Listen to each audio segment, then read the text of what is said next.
Good morning, children. Last session you had learned about Mesopotamian civilization. Let's learn Chinese civilization. The history of Chinese civilization can be traced back to over 4,000 years. It is one of the oldest and long-lasting civilization of the world. Is it clear? Introduction. China is an East Asian country with a large territory, a huge population, and an ancient history, with written records dating back 4,000 years. China was flourished on the banks of river Wang Ho, the Yellow River. It was also called as a river of sorrow because its flood brought death and destruction.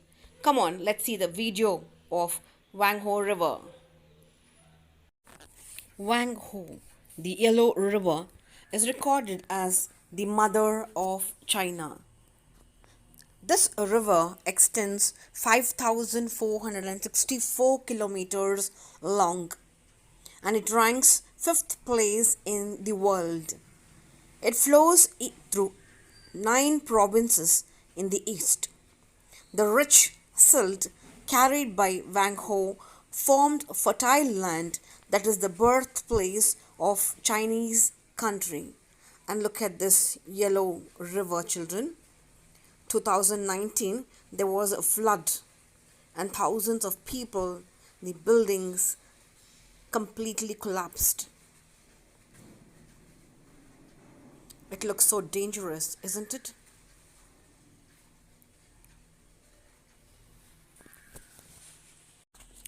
The first dynasty that ruled China was the Shang Dynasty in 1765 BC.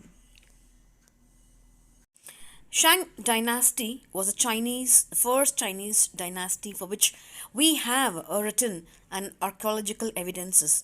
It was a dynasty that made great contributions to Chinese civilization. Shang Dynasty was succeeded by Zhou Dynasty, and later Zhou Dynasty overthrew the Shang Dynasty in 12th century and continued to rule till 3rd century BCE. During this period, Chinese rule and culture spread over a huge area from Inner Mongolia to Vietnam and from Tibet to Japan. Now you need to identify these 4 places, okay? When Shang dynasty was ruling, they occupied the Yellow River Valley and they often called the birthplace or cradle of Chinese civilization. Let's see the society, how they lived. The social structure of ancient China was the key to determining who was the most important and most respected people of ancient times in China. The 5 groups were Shi, Nong, Gong, and Shang, and Nubi. We can also call them as Emperor, the first, the next level King and Governor, and the third level is the state officials, nobles, and scholars, and the next level is peasants. The fifth level we have artisans, merchants, soldiers, and the last is slaves. The joint family system was common with several generations living in the same household. The eldest male member was respected as the head of the family, and families lived in groups or clans. Clear to you, children? Religion in early Chinese. The nature worship. Nature worship stemmed from the importance given to the agriculture. All natural forces that could harm or benefit agriculture worshipped. These comprised rain, wind, thunder, rivers, and mountains. In China, natural forces were considered a part of heaven. Ancestors worship. The ancient Chinese believed after someone died, the spirit lived on him, and they offered food and wine to their temples to honor the spirit of ancestors. Dead ancestors were considered to be direct contact with heaven. They could intervene with God on behalf of the people. Ancestors worship is the result of the respect given to elders in a Chinese family. Belief in oracles.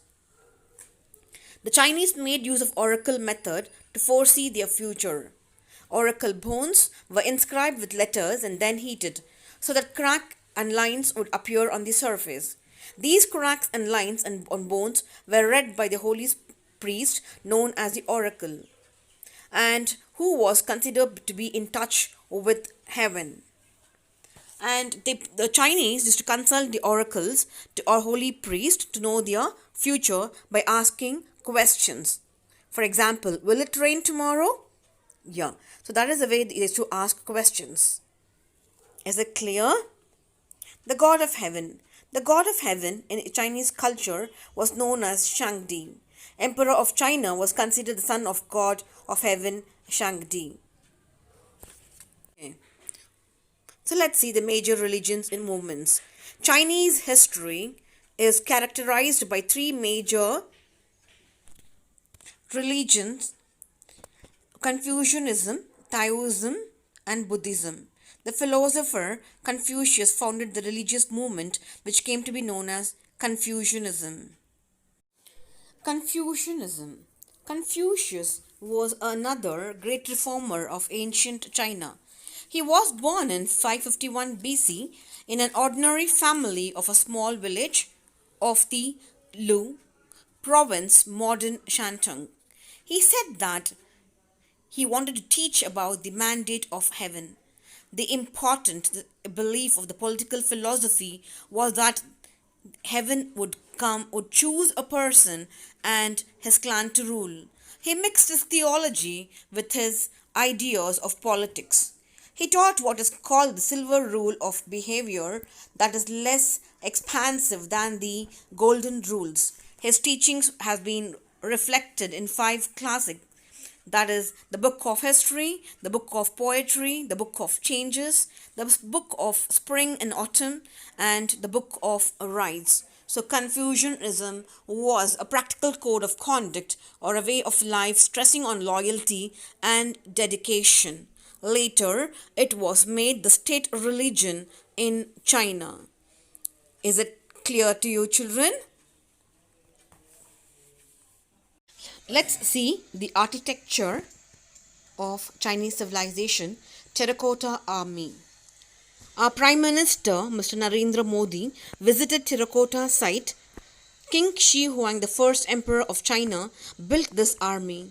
It is a form of funerary art found buried with the emperor in 210 and 209 BCE. It was supposed to protect the emperor in his afterlife to make sure that he had people to rule over. There were more than 8,000 soldiers, 130 chariots, and 500 horses. The soldiers and horses were facing east to unify all the states to confirm his determination for unification. It was said that Chinese Emperor King Shi Huang was buried, whose name China was derived. 7 lakh people were killed, not to reveal about this army, and it took 38 years to build this Terracotta Army. The Terracotta Army was discovered on 29th March 1974 by farmers who were digging a water well. Look at the pieces, children, how they have joined exactly. Isn't it something great? Yeah?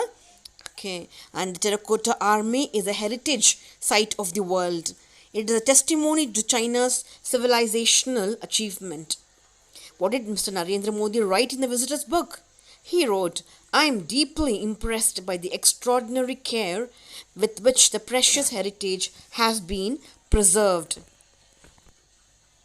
It is something amazing, isn't it? Beautiful to look at the Terracotta Army. Next we have pagodas. Chinese temple with stupa style of construction are known as pagodas. Pagodas are a traditional part of Chinese architecture, and the pagodas were originated in India, was introduced to China along with Buddhism during the Han Dynasty. Beautiful sculptures decorated the interiors of these pagodas. Children, I hope you liked. Was it interesting? Yeah? Okay. Let me stop here and continue part B in the next session. Thank you. Bye-bye.